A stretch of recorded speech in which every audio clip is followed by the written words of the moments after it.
Y luego también hay otro mazazo que se va a producir en este mes de agosto, en el que si hasta la fecha, ¿no? Yo he mirado la tabla de la reserva de combustible que tenía Alemania, incluso en 1944 era considerablemente alta, Mm. pero una vez que en abril-mayo se cargan todas sus centros de producción en Alemania de combustible sintético y luego en agosto cae Rumanía, cae Ploiesti y cae su principal fuente de petróleo, ya se quedan solo con Hungría prácticamente.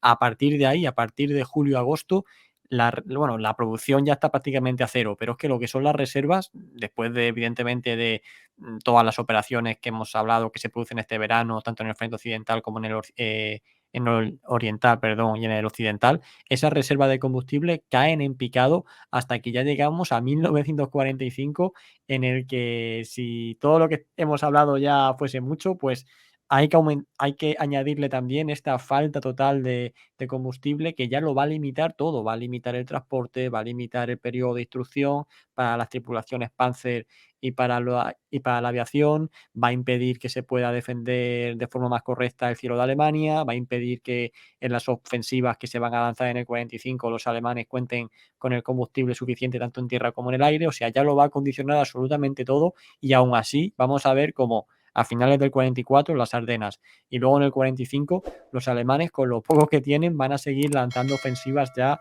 que como tú has dicho pues son un fracaso directamente porque no cuentan con, con los recursos mínimos para que esa ofensiva salga bien, ¿no? Pero no sé si quieres hacer alguna valoración sobre el tema de la gasolina, ¿no? Porque es el que Sí, hay un condiciona. volumen muy interesante, la guerra del petróleo.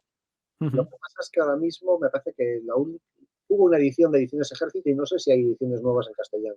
Sí que es difícil de conseguir. Pero en esencia, Alemania en sí no careció de combustible, como bien dices, hasta finales del 44. Pero el problema no era solo tener combustible, es que hay que hacerlo llegar. Y hacerlo llegar es el problema. O sea, cuando hablamos de que la aviación americana sobre todo, se puso muchas medallas en la guerra en cuanto a su capacidad para destruir a los tanques enemigos. En realidad, muy pocos tanques alemanes fueron destruidos por la aviación. Pero la aviación lo que hace es que no llegue tu combustible. Y un tanque sin gasolina es tan inútil como un tanque destruido. Es que los sistemas de comunicaciones alemanes se basaban todos eso, o en camiones o en ferrocarriles, pero cada vez tenían menos camiones, porque cada vez tenían más de camiones en el frente y no había una producción de camiones, de nuevo por lo mismo, no se habían previsto. Pero es que además es eso, si continuamente te están cortando tus líneas, nunca llega el combustible, nunca llegan los repuestos, nunca llega la munición. Y, por ejemplo, en las Ardenas sí había reservas de combustible para lo que estaba previsto que pasase, pero no había manera de hacerlas llegar a las unidades en el frente.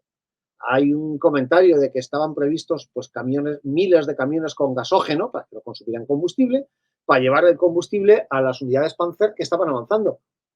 Pero ¿cómo? Si la retaguardia está atascada porque las tropas no están consiguiendo avanzar. Y si las carreteras están atascadas, la gasolina no llega. Y como no llega la gasolina, las carreteras se atascan aún más a medida que los vehículos se van quedando tirados. O sea, los Tiger 2 del Kampfgruppe de Paper no llegan a combatir prácticamente, se van quedando tirados ahí donde se les acabó la gasolina, porque eran los que más tragaban. Y Paper, con muy bien criterio, los llevaban a retaguardia porque sabían, cuanto se me quede parado uno delante de la columna, ahí nos hemos quedado tirados, porque a ver cómo mueves esa mole. Es decir, no es solo el problema de tener o no gasolina, es hacerla llegar. Incluso los aliados, con todos sus recursos, hasta que no tuvieron tendidos oleoductos directos desde las playas de Normandía hasta el frente, no pudieron retomar la marcha. O sea, el avance de Patton se paró en Lorena porque es hasta donde le llegó el combustible mediante camiones, mediante el Red Ball Express, que era, para los que no lo sepan, el Red Ball Express era una estructura de logística formada por millares de camiones de 2,5 toneladas, conducidos por soldados afroamericanos, porque se consideraba que eran prescindibles y iban a sufrir muchísimas bajas, y sufrieron muchísimas bajas, porque lógicamente atacar el Red Ball Express significaba cortarles el suministro a los americanos, y consiguieron mantener las líneas del frente funcionando casi hasta la frontera alemana. Pero ya llega un momento en que si usas camiones, el camión para llegar hasta allí consume más combustible del que lleva. Sí, como a Rommel en África, algo así. Y es cuando los americanos vuelven a ponerse en marcha después de haber tendido oleoductos. Oleoductos directos desde el enorme oleoducto que llega desde el sur de Inglaterra hasta las playas de Normandía bajo el agua, y ahí se enchufa a otros oleoductos menores que van llevando la gasolina hacia el frente. Porque la gasolina tiene que llegar. Si no, no sirve de nada tenerla. Y Alemania no solo no va a tener gasolina ya al final, es que tampoco tiene medios para que llegue al frente.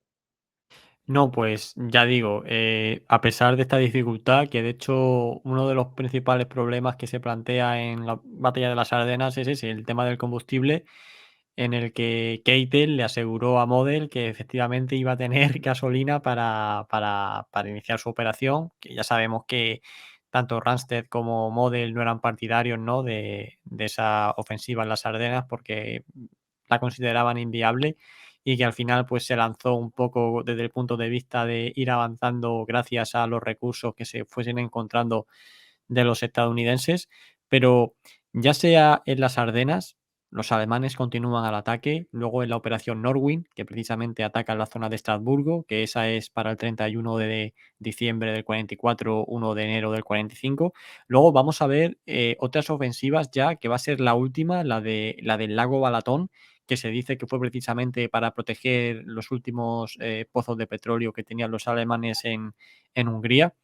Em, ya digo, o sea, son ofensivas que ninguna hace nada, se atascan a los pocos días de iniciarse, pero los alemanes están hasta el final atacando, atacando, atacando, atacando, atacando. Algunos dicen que porque esa era su doctrina, otros dicen que porque, no sé, querían demostrar a sus enemigos que no estaban derrotados. O sea, hay muchos motivos por los cuales deciden continuar atacando, pero yo te quería preguntar que, ¿por qué consideras tú, no, que se lanzan estas ofensivas que se sabe que realmente no van a poder conseguir ningún tipo de objetivo significativo y que de alguna forma, pues bueno, no sé, todo lo que se lanza en el lago Balatón, de alguna forma se podía haber utilizado para defender Berlín, pero por otro lado, ya qué sentido tiene, ¿no? Al final el que espera la defensiva, lo único que puede esperar es la estocada final.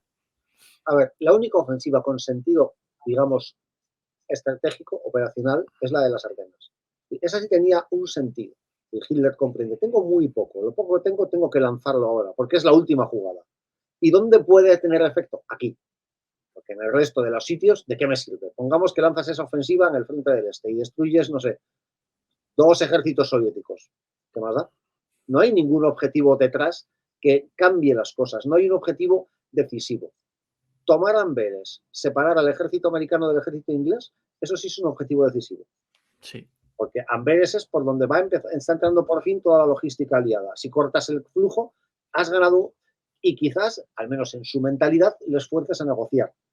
No entiende que no van a negociar porque el objetivo de la guerra no es un final negociado, el objetivo de la guerra es su cabeza. Así de simple, mientras él esté al mando no hay negociación que valga. Y cuando liquiden, la única negociación será dónde entregáis las armas y a qué velocidad. Pero las otras ofensivas no son pensamiento militar. Los generales alemanes, después de las Ardenas, ya antes, pero después de las Ardenas, dicen, ya hemos perdido lo último que teníamos. ¿Qué sentido tiene? O sea, cuando hablan de que es que los diarios de Goebbels hablan de todos esos traidores que se rinden en el oeste, es que ¿para qué vas a seguir? Sabes que al menos los que vienen del oeste no te odian demasiado. Mejor que te cojan esos que te cojan los que vienen por el otro lado, que ahí sí que has hecho cabronadas. Ahí sí que tienes muchas cosas que explicar. Entonces, es normal que la gente esté desmoralizada y harta. Les han dicho, esta es la baza final. Pues la hemos perdido. Si en el discurso que dio Hitler a sus mandos dijo, esta es la gran oportunidad, y la gran oportunidad ha pasado, da igual lo que cuentes ahora. Ya se acabó. Entonces, les mandas en ofensiva. Las ofensivas, la del lago Balatón es que es parte de una serie de ofensivas que tienen lugar hacia Budapest. Sí, sí. Hitler se obsesiona con que hay que liberar Budapest y además seguir avanzando a partir de ahí. Siempre ha tenido esa obsesión de que cada vez que lanza una de sus ofensivas es para luego seguir adelante, nunca es para terminar una situación.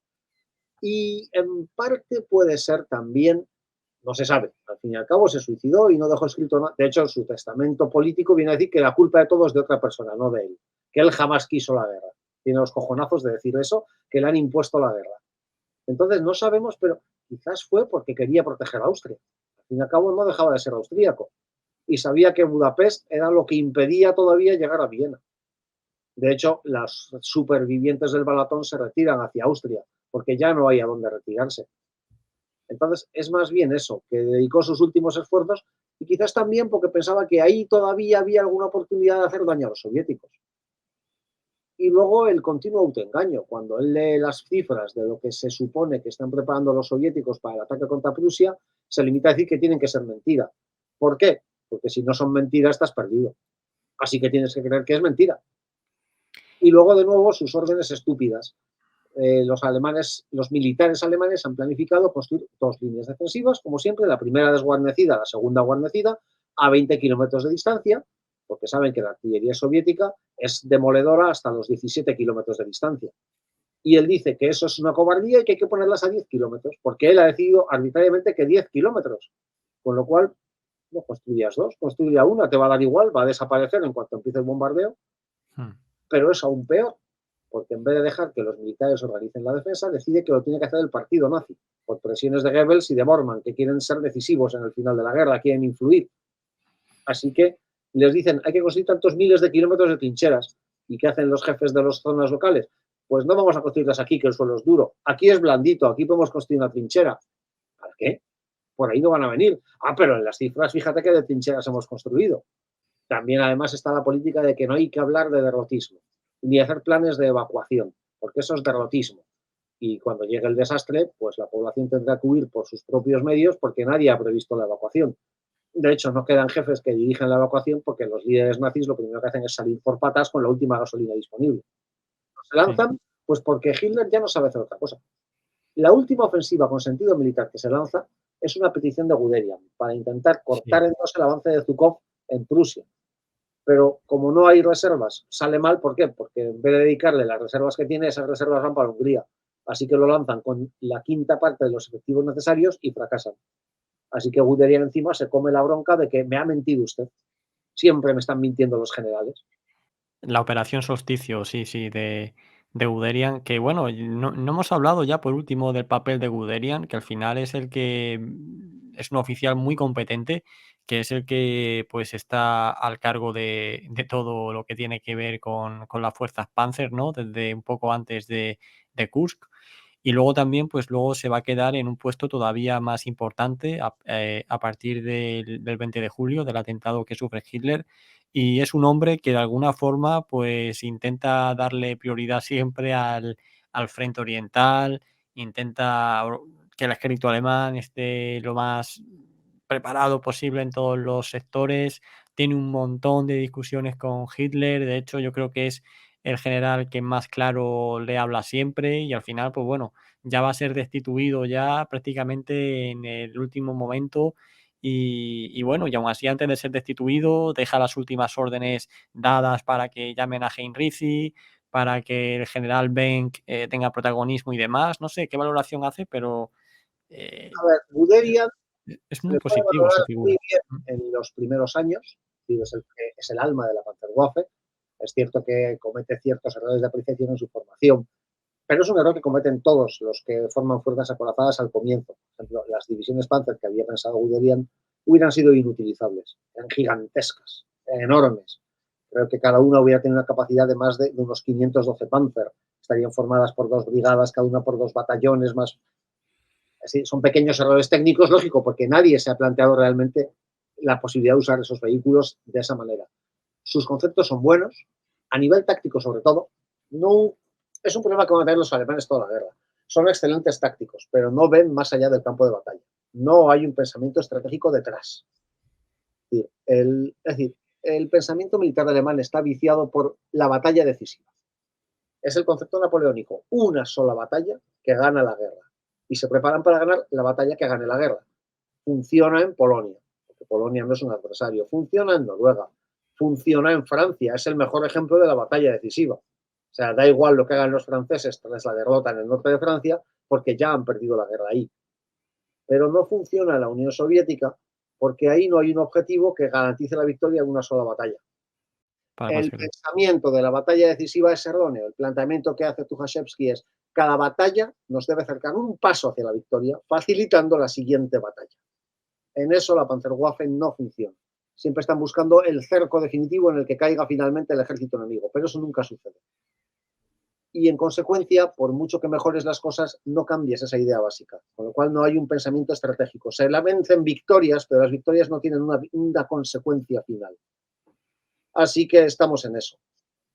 Y luego lo que queda finalmente es sus últimos años, la reorganización de la Panzerwaffe en el 43 y el 44 sobre suya, y es un trabajo magnífico con los recursos que tiene. Porque por mucho que le nombren general inspector con poderes absolutos, esos son títulos que luego no significan nada. Nunca tienes los poderes absolutos. Luego, además, como persona, pues sabemos que tiene fallos muy notables, empezando por el de tocarle los cojones demasiado a todo el mundo. Y eso hace que en el 43 tenga muchos enemigos en todas partes. Y luego, pues, la mitificación que ha tenido al final de la guerra es de nuevo, pues eso, porque son ellos los que han escrito la versión de la guerra. Y en la versión ellos son los buenos. O sea, Guderian es un santo. Tú lees sus memorias y Guderian es un santo.